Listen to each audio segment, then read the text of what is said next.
Welcome everyone to our September fundraising workshop. We do this every month as a way to help inform new founders, returning founders, clients of ours, to really arm them with the right data to approach fundraising.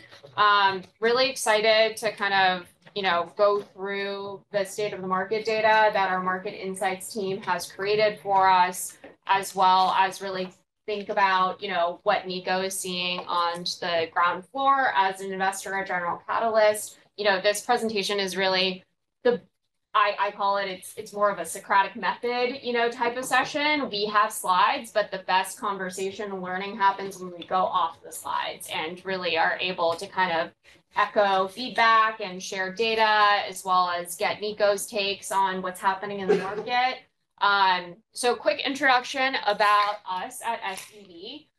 We have been around for over 40 years now. Silicon Valley Bank has been the innovation bank of choice for over 80% of tech companies that have IPO'd.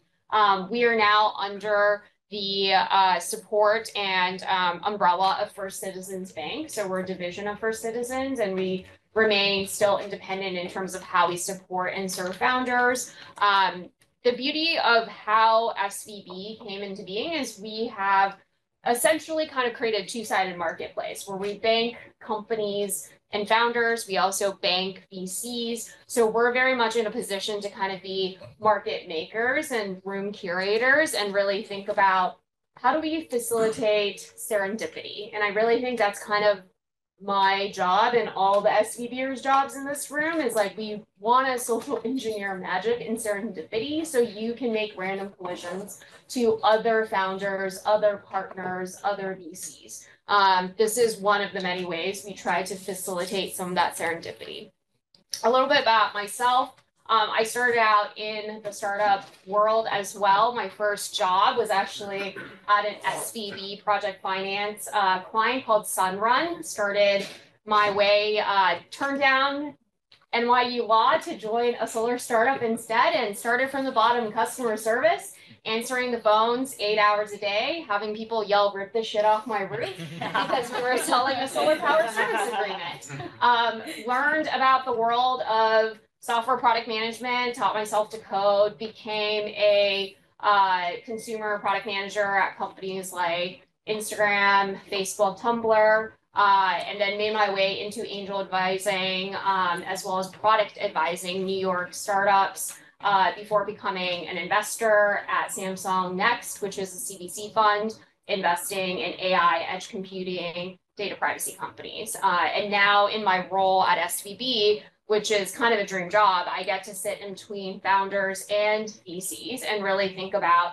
how do we forge thoughtful, bespoke connections that can really help catalyze our pre-Series A founder clients to get to the next stage, so we can help with fundraising, with company building advisory, with larger connectivity to the SVB ecosystem. And I'm also here with some of our startup bankers too. So Michaela, she's here, as well as Calvin. Feel free to walk up to us after and chat. We always love learning about what you're building and sharing with you guys what we're doing in the New York market.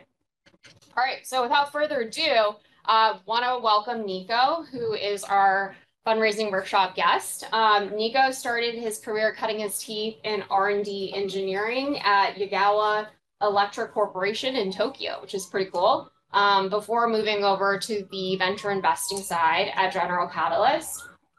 He also graduated from Stanford with a master's in management science as a Fulbright scholar, as well as holds a master's in philosophy from Cambridge in manufacturing, engineering, and management. And he also went to the National Technical University of Athens and majored in electrical engineering and CS. So very cool of you to join us here. You look more like an engineer by trade than a VC, which is a compliment. Niko's also invested in in a lot of great companies that you guys know, like Snap, WAG, Discord, ClassDojo. He's had a remarkable 15-year tenure at General Catalyst, and we are super lucky to have you here today. Thank you so much both for having me. Thank you to the entire SVB team for hosting me here. I'm excited to be in the room and on the Zoom with everyone. Yes, as a VC, sometimes we go founder style, and sometimes we have to go VC style because we're also fundraising. This gives us a lot of empathy for the hard task of raising capital because we ourselves have to do it every 2, 3 years. Yeah. And we don't take it for granted. So at GC, our mission is to invest in positive and powerful change that endures. We've been in business now for 24 years. The firm got started back then by a group of serial founders who were childhood friends out of Boston, but now we have a global platform. Our core is early stage investing in terms of number of investments. The bulk of what we do is pre-seed seed investing. We invest in 40 to 50 companies a year in the US, in Europe, and in India, with about 60% of that in the US. And we'd invest in about 15 to 20 Series A or Series B rounds every year. We would then do 8 growth investments a year, something like that, depending on the growth weather forecast. But at GC, we also are builders. So we have a creation incubation fund where we try to create 10 or so companies every year. A lot of focus now on AI roll-ups. And we have some other cool stuff. Like Could you define AI roll-ups for the audience members? So with AI now, you have the opportunity to reimagine a lot of boring verticals that historically have not been powered by technology, but they know how to acquire customers, they know how to serve their customers. They're low margin businesses, but now with tech, you can reimagine a lot of that stuff. So it could be uh, call centers that historically have been either, human powered in the US or leveraging labor arbitrage from overseas. It could be homeowner associations, where historically it's people doing a lot of that work. And now with technology, you can streamline some of these operations, like any kind of boring, mostly vertical services powered use cases. Now, as AI with LLMs, and as you know, over time, you'll have AI that does math. It will be able, to provide a more superior service. Great. And then at GC, as I said, we're builders beyond just incubating companies with awesome founders. We have other cool stuff, we're trying to do beyond investing. So we have a wealth management platform. We announced our intention to go and buy a hospital system to make it a showcase innovation hospital system for entire healthcare portfolio and beyond. So yeah. Exciting. Lots of things cooking up. A lot of things going on. Yeah. Never a dull moment here. Never a dull moment. But myself, I'm pretty much entirely focused on early stage investing because this is what gives us the right to do all the other stuff. And now it's the dawn of a new era that we're going to discuss about today. Great. So thank you for inviting me. So we're glad you're here.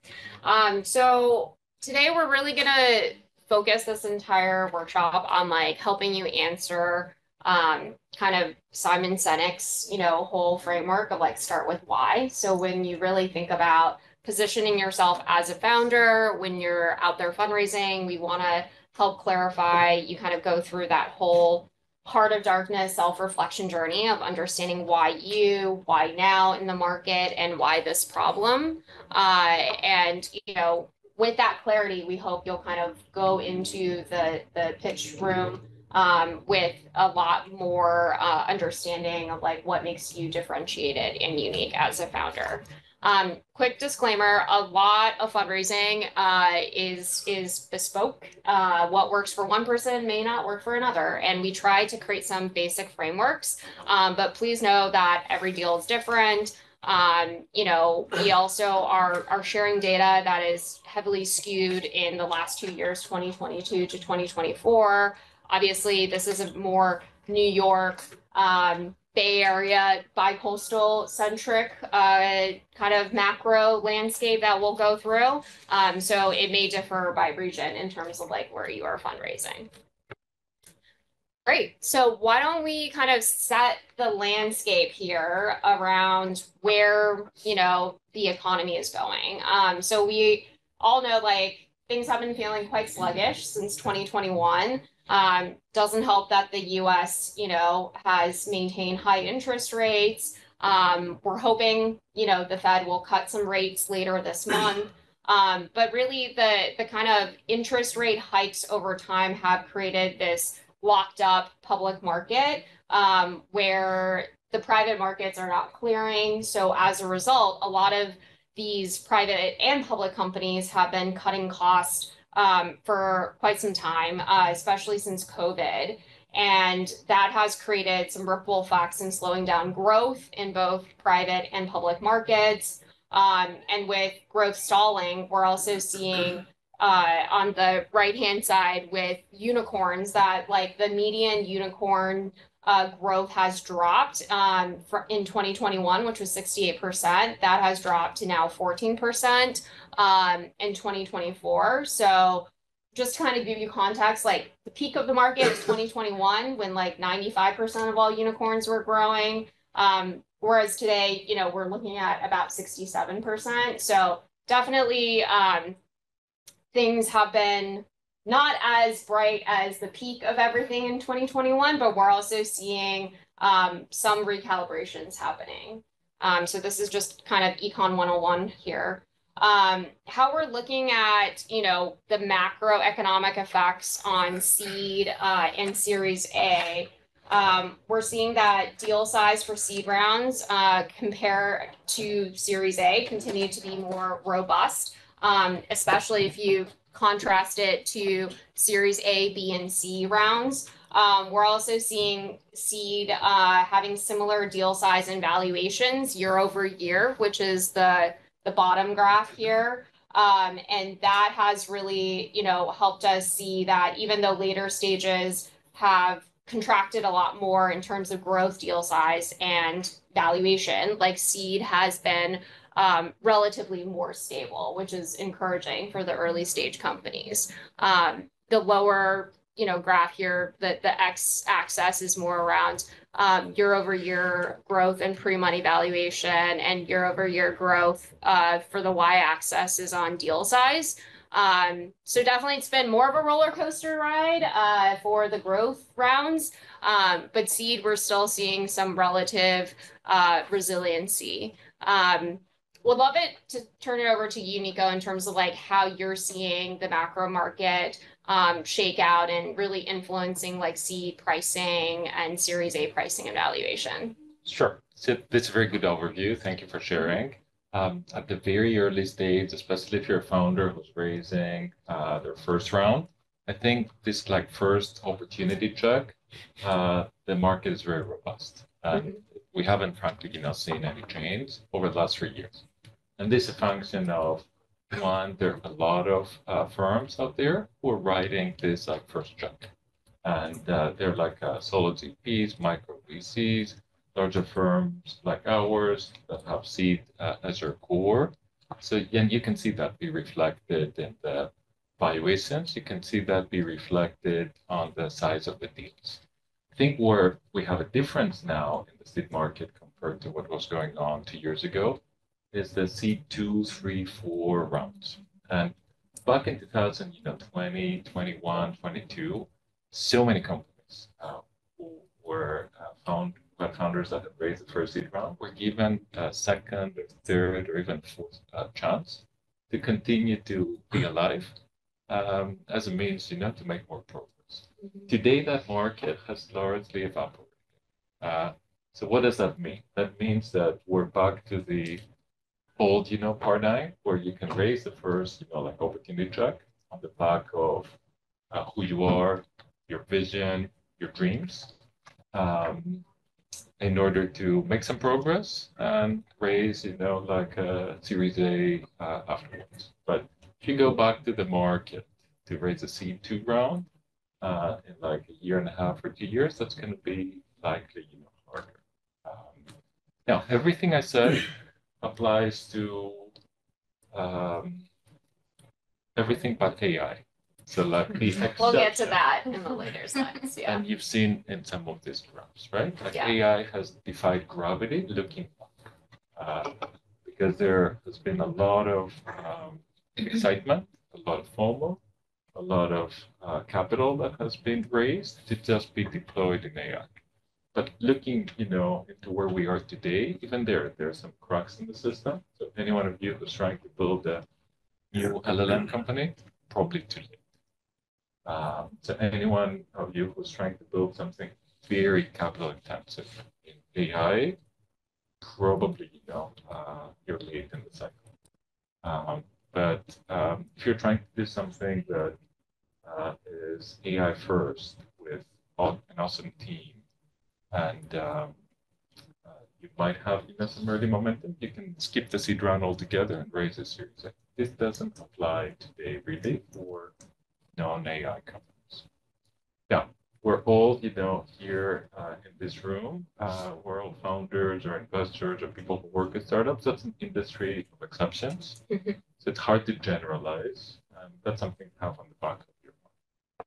In terms of how we're looking at the deployment of capital over time, I think this graph is a little rosier in terms of seeing, zooming out from the last, 30 years. Like, yes, we've experienced some dip in 2021, but overall, like the run rate of investment, in H1 of this year is still higher than the 26 years, from this kind of 30-year snapshot. And this is adjusted based off a consumer purchase index here too. So just to kind of give you guys some, optimism is like things feel bad, especially since the peak of 2021, but we are seeing a slow recovery. And we're hoping that as interest rates go down and IPO markets open up, that private markets will start clearing and trickling down more liquidity to the early stage world.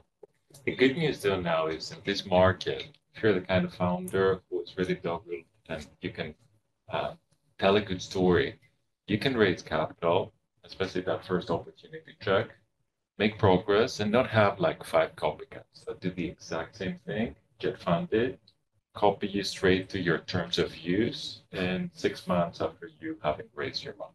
This was very much the story of 2021, 22.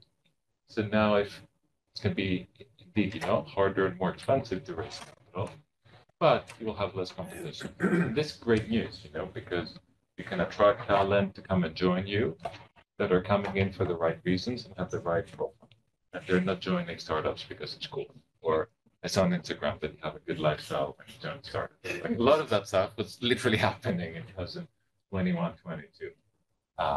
So yeah, you're getting the true believers to join your startup. Exactly. Because of the snacks. Exactly.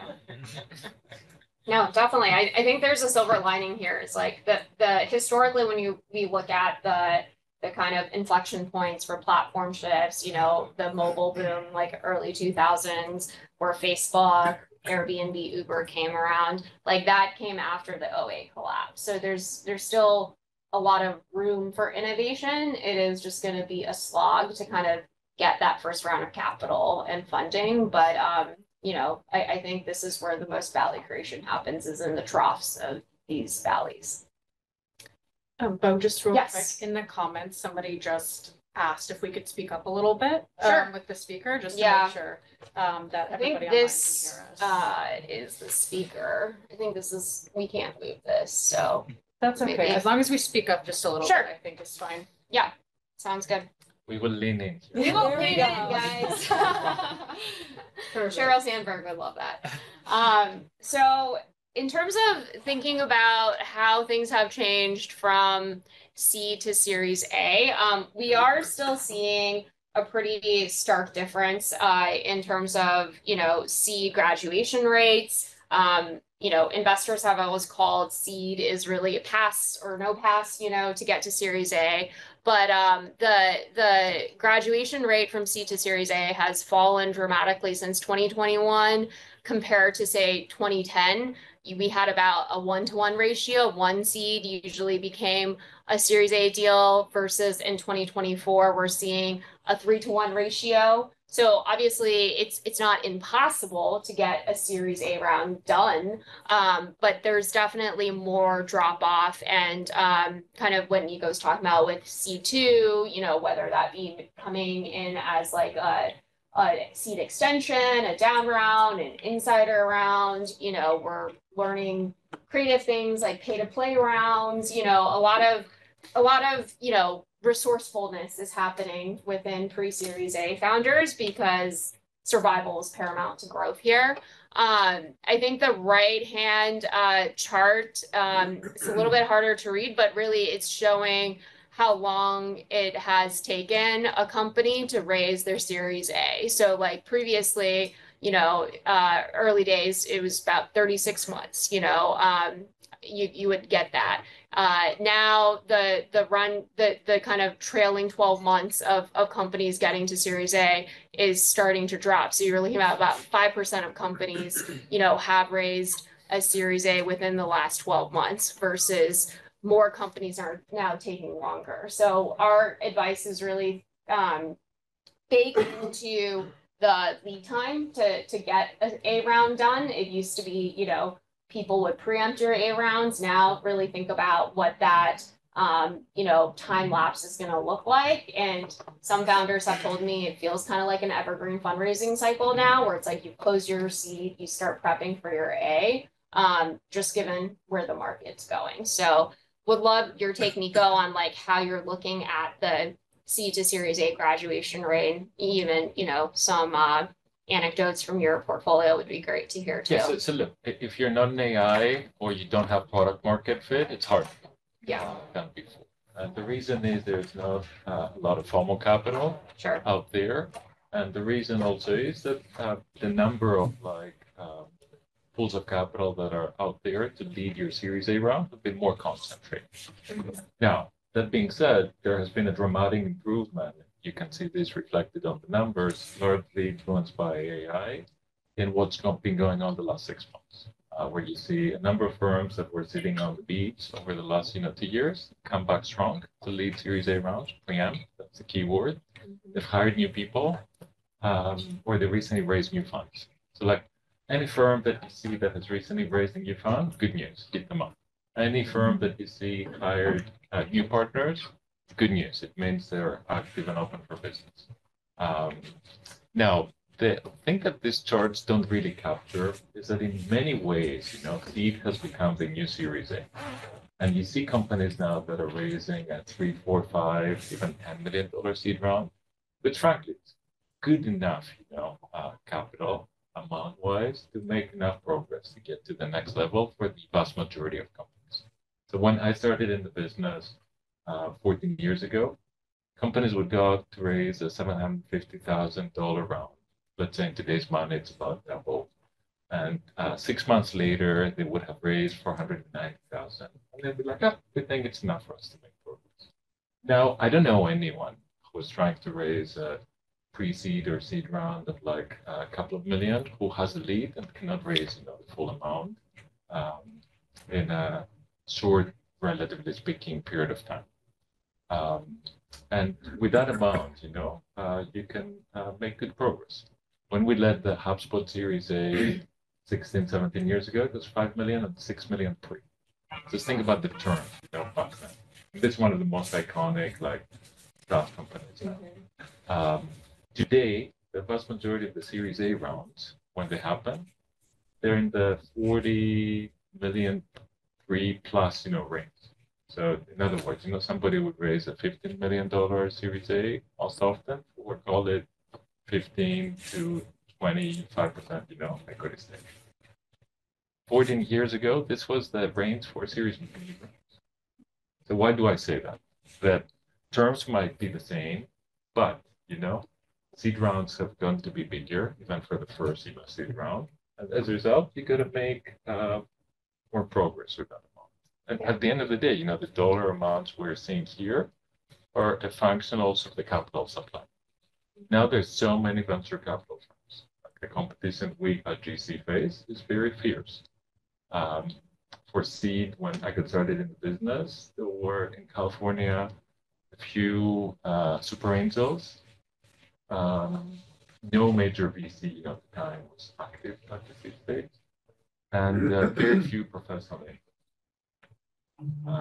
And now, we have 300 venture capital firms that just do seed in San Francisco alone, which is like insane if you think about it. But you have a lot more options there. Totally. There is a question in the chat. Yeah. So given the current economic and political climate, do you think many VCs are waiting to make any kind of significant investment, whether it be pre-seed, seed, Series A, until after the election? Curious what your thoughts are. I actually don't think so. If anything, it's the opposite, because a bunch of people are like, now things seem to be, okay. It's post-Labor Day, so we're back to work. We had a good time in Europe. It was great. And we don't know what's going to happen after the election. There might be risk then. So let me go and do my work, make a few investments so that I can be able to sit on the beach, in the Caribbean afterwards. Yeah. Yeah. Thank you. So like in Founders would leverage that dynamic that's happening now. And we're actually seeing the same dynamic even in growth. With growth, as Paul said, it's harder because you got a big category leader. Otherwise, tough luck, you overraised before. But some of the growth funds that literally haven't done anything in years outside of some AI FOMO stuff, oh man, maybe next year it's going to be rough because who knows what happens in the world given all the conflicts plus the US election. Let's write some checks now in founders we've known that seem to be making good progress and say we did our work. Great. So you've already hinted at this, but the market is oftentimes split between hot and not, going back to the OG Facebook products. We're looking at, a kind of a stack rank preference here of categories that investors are interested in. And these things are constantly fluid. So just because you're in, say, biotech doesn't mean you won't get funding. It's just going to be more of an uphill battle. Whereas, Gen AI now I'm hearing is being replaced in hotness by cybersecurity. So these things are constantly in flux, and honestly, it's a very fickle ranking here, but this is just to kind of give you guys a temperature check on like where the pulse of the market is.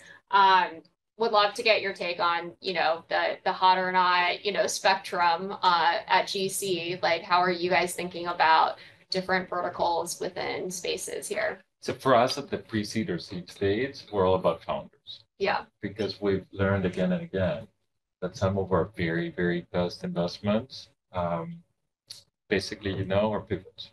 Sure. But we sell something and founders were invested in, and smart folks figure it out. They have the perseverance, they have the insight, they have the obsession to navigate.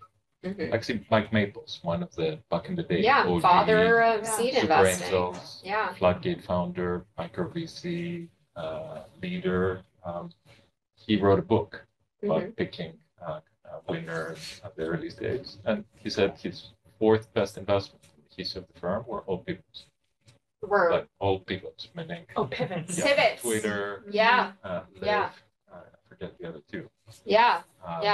So for us, we are obsessed, with investing in founders more than in hot spaces. If anything, I would say for all of you who are getting started now, whether you're like pre-company or you're in the first few months of your company journey, you don't want to be going head to head with everyone else, who is in the hot space. It means that, you probably are a little bit too late. You actually want to be in the hot space when you're like a few years into the journey and things are really clicking. Now, as a founder, of course, with embarking on fundraising, you can embark a bit on the journey of positioning your company, your storytelling as, look, that's why we're going to be hot, or that's why, whatever is perceived as hot right now is good for us. So like positioning, storytelling, leverage that. But really, you want to be building another LLM company right now? Probably too late. It's true. And hotness and the coolness is fleeting constantly. So better build on substance here. Speaking of AI, we wanted to also share a little bit more about the growth of just AI as a category. We're seeing a record number of about 736 AI unicorns emerge, just this year alone.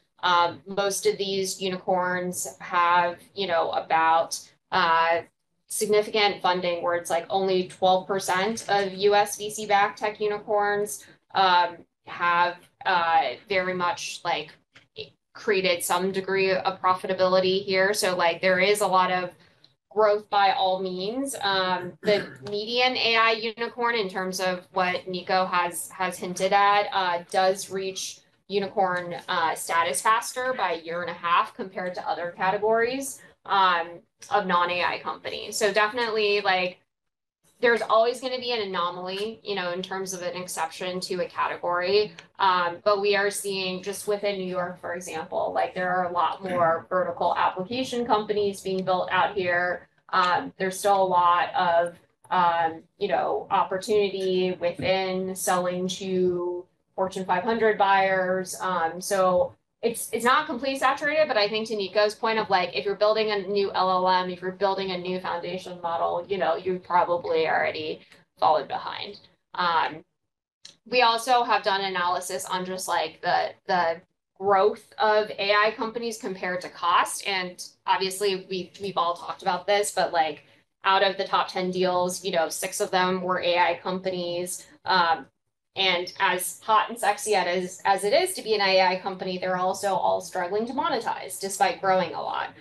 So we're not seeing a lot of AI companies that are in the EBITDA positive range yet, compared to the other sectors. So even though capital is flowing to AI at a really, fast breakneck speed, we're still, kind of waiting for these companies to commercialize and thinking about where the value chain is happening. A lot of the Fortune 500 companies have all invested, Microsoft has invested in OpenAI, Google with Anthropic. Like there's going to be a Fortune 500 acquirer or potential like buyer of these companies down the line from a value chain perspective. So given the fact that this is still quite nascent, it will still be very kind of TBD in terms of like where that value creation process lands. Curious, Niko, in terms of like AI companies in your portfolio, how are you thinking about pushing them to grow versus like monetize at this stage in the fourth AI boom cycle? Yeah, I mean, look, we're minority investors, so Yeah. we're not the ones, who are calling the shots. Sure. Hopefully we've invested and partnered with the right founders Yeah. who have the right set of version of the future that they're going after, and they're executing on it. So the bulk of what we've done in AI is enterprise facing, and the vast majority of these companies are already revenue generating. Okay. And the question there is how can they improve the cost margin, like the cost structure, because indeed, so far it's been really expensive to either build their own models or leverage other people's, like technology. But the hope is that the cost curve is coming down. And now if you're like a founder, you can very much, play all the large LLM players against each other to give you the best deal. And there are some folks that don't want to make money out of it, like Facebook, just want to get a lot of developer love. So just try to learn, how to engage in that conversation. Now, the consumer-facing AI companies, actually, they're getting to revenue really quickly because they're mostly going after consumers. You've seen that with the likes of Soon, some is earlier on the revenue. Sure. But again, Midjourney, Photo Room, Captions, just to name a few. All these companies are getting to revenue really quickly. And if anything, we've seen on the consumer AI front, there is a very strong level of excitement among consumers today to give it a shot. So if you're really good at like playing the online social media game, probably you'll get a bunch of views for your demo. And then quickly afterwards, you can start charging for it. Because for as long as you're novel, now with all the Apple, Google Play subscription stuff, people, as consumers, been okay to pay for that stuff. So I would encourage you to get to revenue quickly if you're building something consumer.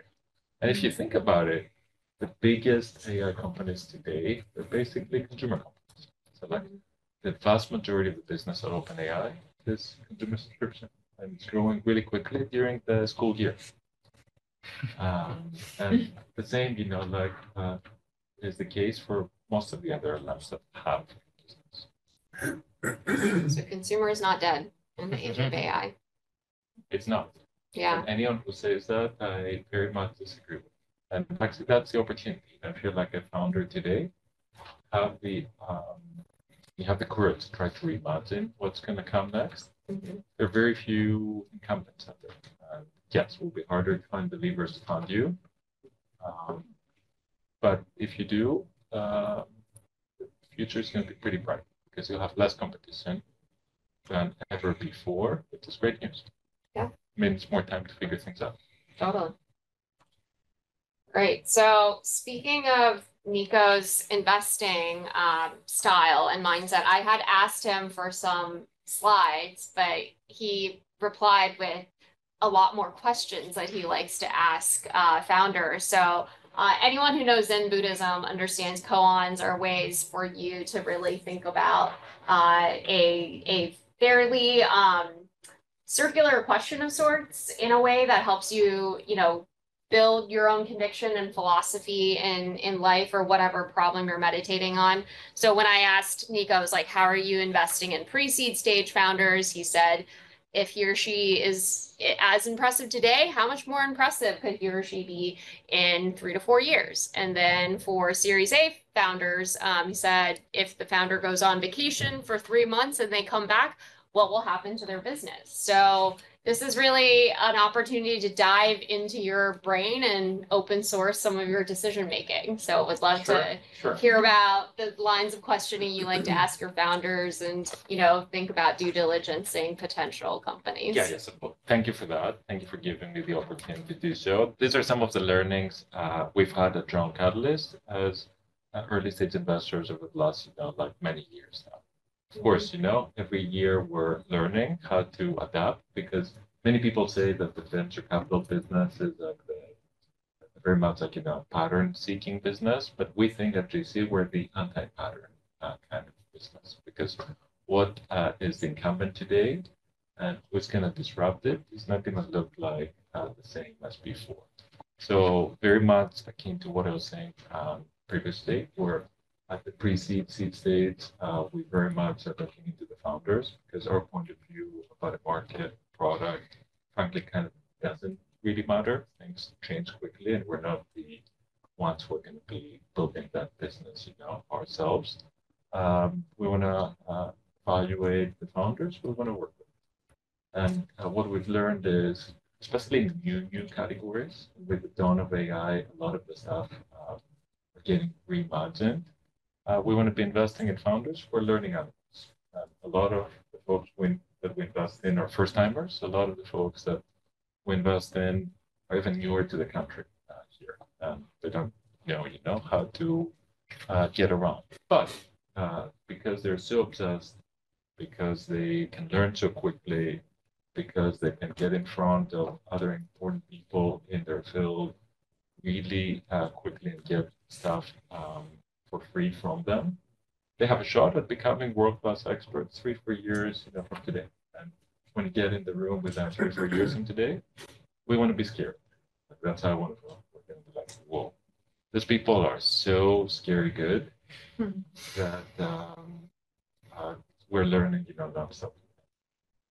And this happens. And you see those founders, if you meet them today, then you meet them again in 3 weeks from today, a lot has happened. Like in other words, there's momentum in their learnings, the pitch has evolved, they've learned from potential customer interactions, things are not stale. So like momentum and rate of learning are paramount importance.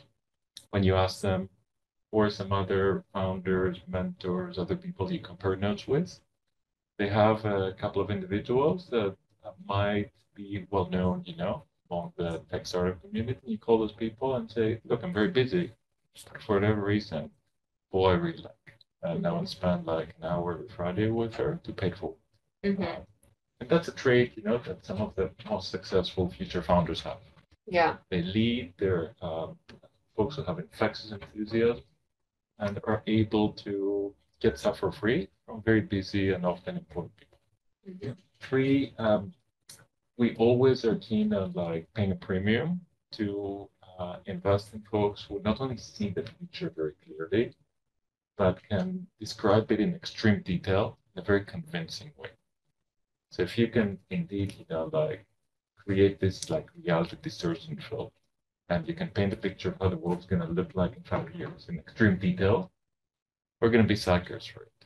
And why would we be suckers for it? Because we know that there's a good chance others will be. And that those others could include the next investor to come into the same or future round. Most importantly, individuals that you want to recruit, early customers, members of the press community, etc. So like learning the art of storytelling, especially as an early stage founder, is of paramount importance because it can, at a minimum, buy you more time. And when we do our portfolio reviews 4 times a year, we constantly see companies of ours that, frankly, are not doing well. They get a lucky break because they have a founder who's amazing at storytelling. And GRT can recruit people that other companies that are doing better are dreaming of getting a million. Or they could raise a couple round from one other investor and buy more time just because, the vision of the future and the story is so good. So, like, and if you think about like fundraising as a whole, treat it as a enterprise sales process where you are doing, like you're a field salesperson and you're trying to find people who will buy your product for like 3 million, 4 million, 10 million, 12 million. That's how you should think about it. So you just need one really, believer Yeah. to fall for it. If you're good at, like enterprise sales, just like, lean on that. And the vast majority of companies I know, especially at the Series A stage, they only get one. But the moment you get the first offer, then you can leverage it to do other things. Be one of the companies that tech ones right? Say that you have a lot of offers. That's for pre-seed seed.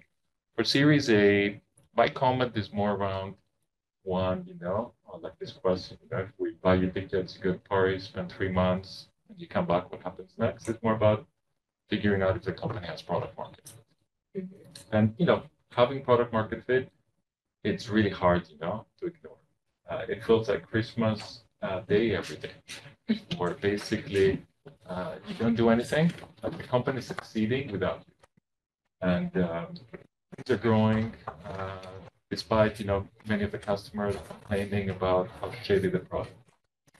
We would call customers and be like, what do you think of this? Oh my God, I hate it so much, but if they raise prices 2x, we'll sell the customer. Or this is the worst product I've ever seen. However, I can't remember life before.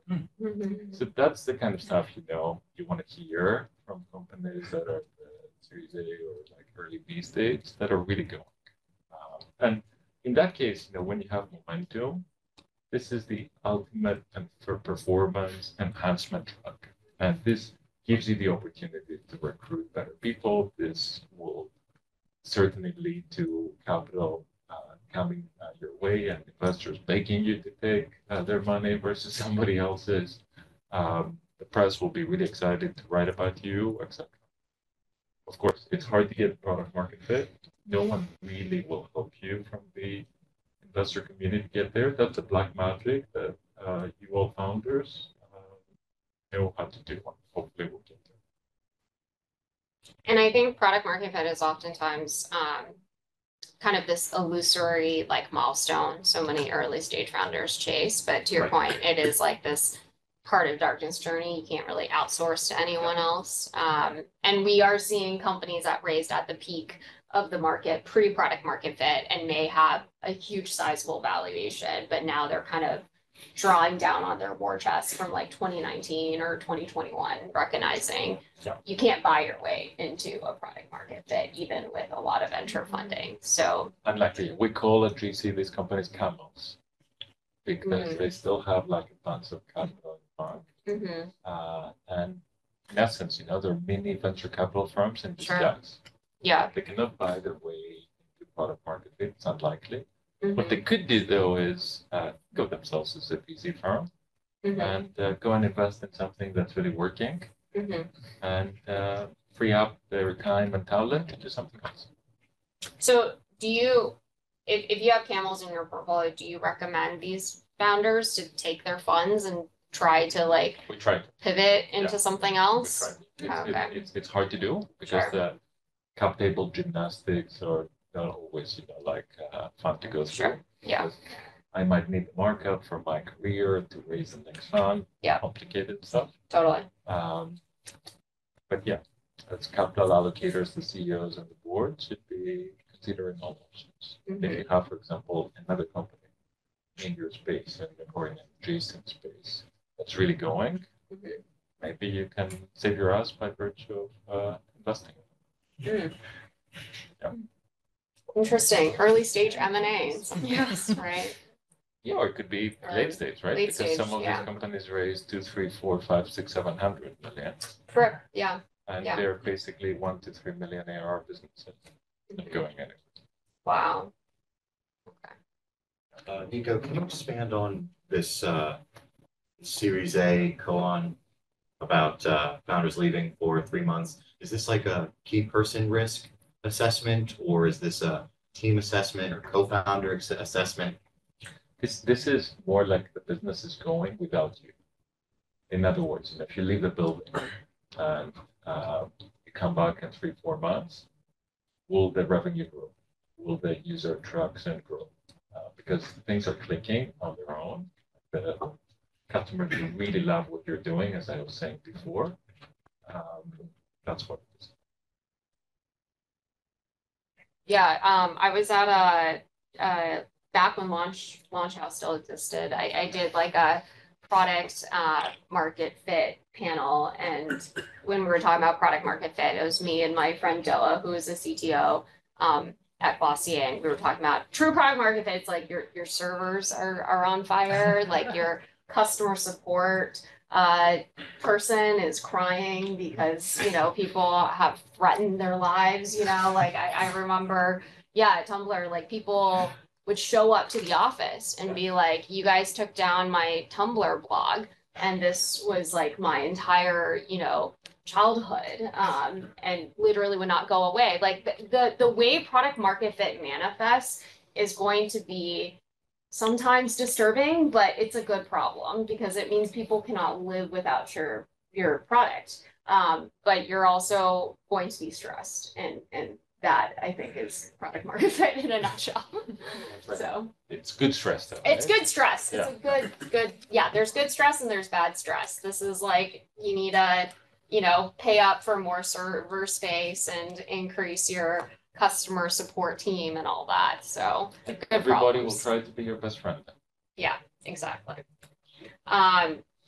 Great. So I think we've kind of covered through some of these basic questions already. I want to spend some time on this slide, which is more of a reference point and not a one source of truth, given the fact that, Niko has mentioned like seed is really Series A, like what used to be a pre-seed is really now a seed. But I think there are still some universal characteristics for pre-seed, seed, Series A. These are all kind of technicalities, but pre-seed, is typically typical idea on a napkin sketch, product launch. It's really all about the team. Your pitch is really about like why you, why now, why this team is positioned to take on the market. And you're probably going to be seeing more smaller individual checks, friends and family round, you hear that a lot, angels, non-institutionals, and it's usually unpriced round. At seed, which is kind of this more shape-shifting ethereal stage now, we're seeing, seed to be a wider band where like the product could be beta, it could be pre-launch. But VCs will still say, I want to see some traction. So is that traction in the form of a wait list of people who want to use your product? Is that traction in the form of design partners you've signed on. There's a lot more breadcrumbs and data points that investors are now looking for at the seed that historically did not exist even 10 years ago. And the cap table is going to be a mix of institutionals and angels. And depending on whether or not you have a lead investor, you might have a priced round. And this is when dilution starts to increase, and you might give away a board seat at this stage.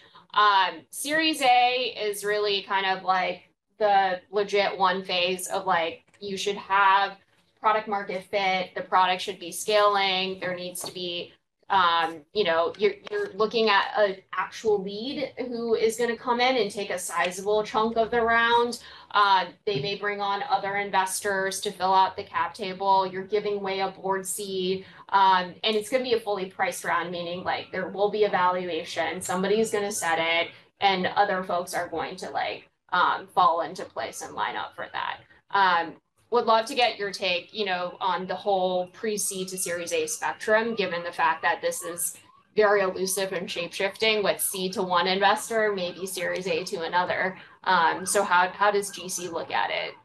Yeah, so I think you did a great job outlining what it really means today. Maybe I would take a different approach, which is to describe it from the types of founders. Sure. So are you the kind of founders who are first timers and not connected? Probably you would be raising like $1 to $2.5 million, pre-seed. Are you those kind of founders with some early evidence of traction? Probably you would be raising like, the $2.5 to like $6 million seed round. Are you the kind of founders who work together at the hot company today? So let's say in New York, you worked at Runway the last few years, and you're trying to do something in AI. Probably you can skip, the pre-seed round and go straight to the $3 to $6 million seed round. Why is that? Because you have high trust name, you're some kind of notable quantities in the ecosystem, and as such, because you have more credibility, somebody will line up to make you that offer. Now, for the Series A stuff, either you need to have like, product market fit, as we discussed before. I like your definition of it. Or you need to be a celebrated name, or in other words, your notable quantities that a lot of folks, would love to up to a higher straight, make you executives at one of the larger tech companies. And in that case, especially for enterprise, where there is like a clear market for like second timers, third timers, somebody could give you a straight Series A without having a product. Question in the chat. For seed and Series A, how many investors do you usually recommend on the cap table? Thinking about like not oversubscribing and maybe just having one investor, like what's a good mix, would you say, for those stages? Yeah, I would say, having one or two people who take the vast majority of it is good, because you want to have folks who deeply care about you, who have like skin in the game. And I know, this is also self-serving because we only lead their call lead. But if you go and talk to friends of yours who raise party rounds, they will be like, like I have no one to call. It's almost like that Henry Kissinger quote about European Union, which is the number I'm going to call when there's no adult in the room. Shit hits the fan. Yeah. It's a little bit like that for like the party rounds. Of course, if things are going really well, honestly, nobody knows. Nobody cares who invested in you. They will try to be your best friend. But yeah, having a couple of folks who can the bulk of it, so they have skin in the game is good, and then have as many little ones as you can possibly leverage for different asks, and there's so many individuals who have unique superpowers, and it's good to have some of those in your corner. And this could be very helpful, for like hiring, could be very helpful for distribution, could be very helpful for future fundraising. Yeah, that's what I would say. We actually do have a slide about angels. I want to get your take on how to involve angels early on when you're talking about recruiting and trying to bring other folks onto the cap table. I'm a huge fan of having angels in your cap table, because those are the people who are almost like members of your family and your tribe, who are really excited to invest in your future success. And often those individuals are functional experts, and they can be dramatically impactful as you're trying to hire your first, go-to-market person. If you're like an early technical founder, frankly, no idea, how to go about it. But if you have a couple of like go-to-market experts who they themselves are doing the job, or they're just a founder 1-2 years ahead of you, or angels in your round, great news, they could help you. Then sometimes when you're trying to raise the next round, it's actually more useful to get interest investors from an angel that's perceived as Switzerland, or is perceived as a like third party, person in the situation, rather than your lead investors. Right. So having somebody who can be the honest broker would be helpful for the next fundraising. You might have somebody who has amazing connections to the press, and this is very useful when you're trying to create awareness, for your company. Yeah. So if you have somebody who can write you 25K check and get you a couple of like press articles, that's awesome. It's much better than you giving them advisory service for free or paying for these press articles. Totally. At least you get a check for it, right?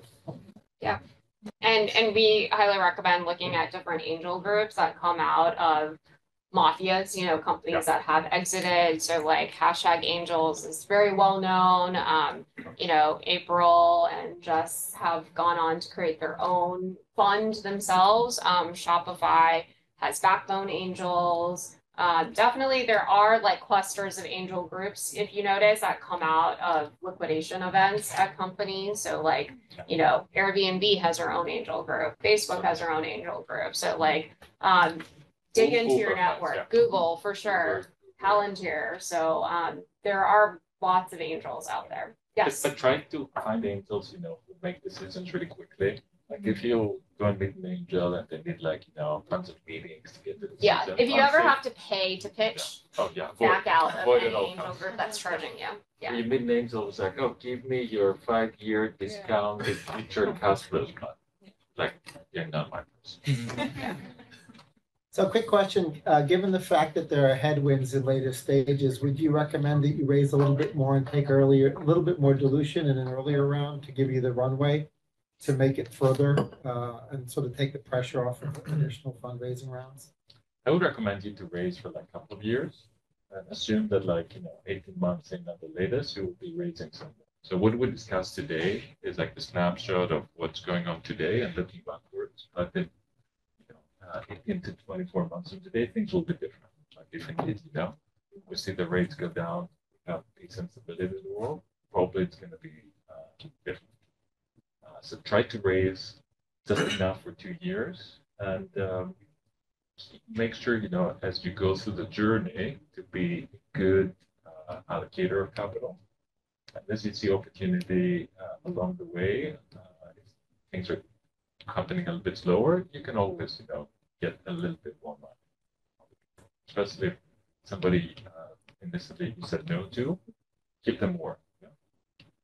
But to over-raise probably means you'll have a lot more dilution, probably means you will have pressure to start spending the money, which will lead you to bad decisions.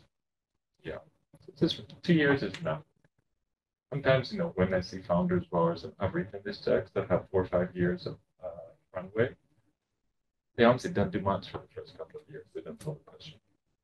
And they're the most, effective when it's towards the end of the journey. Because sometimes, when you are walking through the desert or you're, fasting for whatever reason, you see the most clearly when you're like well deep into the process. Thanks. On that topic, what percentage buffer do you like to see, let's say in a pre-seed, whether it's a 1.5 or 2 year runway? 2 years is good. So and then always, go out and raise when you have at least 6 months, because assuming it will take 3 months to get the money. Like what percentage of buffer though in the actual budget burn, basically? But yeah, your budget. So if I'm pre-seed or seed stage company. Do you mind repeating the question so that the folks virtually attend? For sure, yeah. Here? So the question is, if you're a pre-seed founder, how much buffer do you want to have? assuming you raise, for like a couple of years, right? Yeah, let's say it's like an AI startup, not. Okay, let's say it's an AI SaaS startup. So in that case, I would say try to raise more because probably you will spend some more money if you're an AI SaaS startup. Try to raise 3 to 5 if you can, and assume that you will spend half of the round, the first year and a half, and the rest leave it there to see how things go. So you're not really concerned with like actual like buffer in the budget. No, Okay. no. Because here's one thing you control, which is hiring, right? And if you're an AI startup, you also control how much you control the LLM companies to give you cheaper models, on their side. The best thing that startups have now is they can go to one of the vendors and be non-committal. They're like, okay, how much do you have for free credits from me? Often you even get them, from your investor. And I anticipate that, trying to continue. Do you have any advice on determining valuation early on, like what I just mentioned? What do you see? So the question is, do I have any advice about determining valuation early on? So at the pre-seed or seed stage, if you can get away, with giving to investors 15 to like 25% of your company, it's pretty awesome. For whatever amount you decide to raise. So let's say you want to raise, like $5 million. Your range, and your AI SaaS startup, which is, hotter category right now. Can you do that in the 15 to 25 million, range? Would be pretty great. You mean at that valuation? Yeah. Okay. Post money, say. Right. And then if I'm like dilution, obviously, you also be thinking about your co-founders. Like the single most dilutive thing that founders do and don't realize is who they partner with. Sure. Because very often, especially when you're getting started, you're going to partner with whoever is around you because they're your friends, your believers. And most often they would own a lot more than any of the new investors who will come in. But at the pre-seed or seed stage, what you want is, to raise enough for a couple of years. Don't give control. Try, to avoid giving control to anyone. And hopefully you can do that where the lead investor owns 10 to 15%, and you leave another, 5-10% for another lead investor, like everyone else. Great. So we are at time. So I'm gonna close out by sharing, if you guys want to continue learning from the SVB ecosystem and folks like Niko, we do offer opportunities for our clients to connect with investors in our network. We've piloted and now this is public, SVB Nexus, which is an investor connectivity platform to really harness the marketplace I was telling you about, where we bank our founders, we also bank our VCs. Would love to get GC on this as well. Basically, yeah, we would love to have you on in there.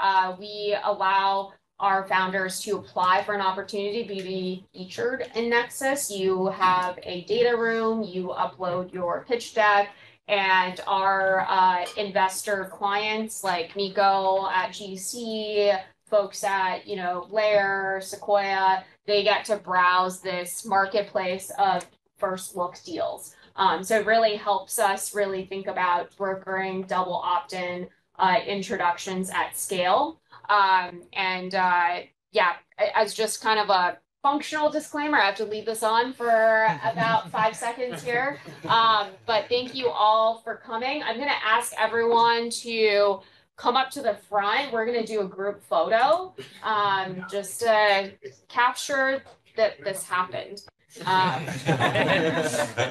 So Do you share attendee information with each other on an opt-in basis? Or? We cannot share attendee information. Yeah. Will the deck get shared?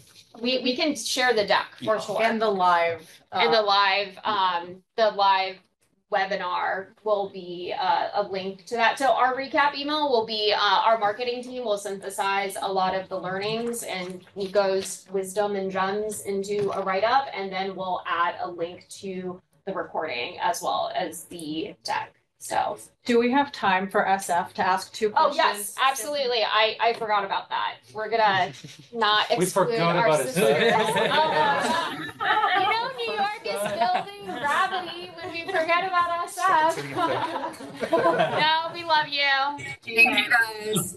Pretty solid group out here. I think we have, 10 to 15 of us in the room. I think the speaker will pick up the questions, so feel free to just shout it out and I'll repeat if we need to. Yeah, no questions, but I think you guys mentioned the follow-on email will have the deck included. I think there's two decks that we are flipping between the workshop.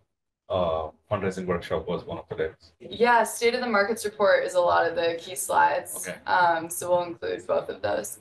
Thank you. But any other questions from the group? For Niko? No, No? Okay. Thank you to SF for getting up early. We know Yeah, that for the thank you, very guys. founders, it's early, in the day. Yeah, we actually moved the next month's fundraising workshop with David Tish at Box Group 1 hour later for SF. But we'll be doing a office hour 1 hour before. Calvin, yes. Yeah, I had one question. I guess during this courting period, there's a lot of the founders in the room. Like, how long does that usually take to close? Like first conversation, and obviously there's a lot of variations within that.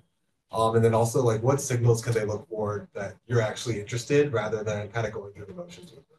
Great question. So, from the first conversation to actually seeing money in the bank, this can happen in 3 to 4 weeks. Assume things are going super well, but budget 3 months and do the prep work even before that. Things are going really well.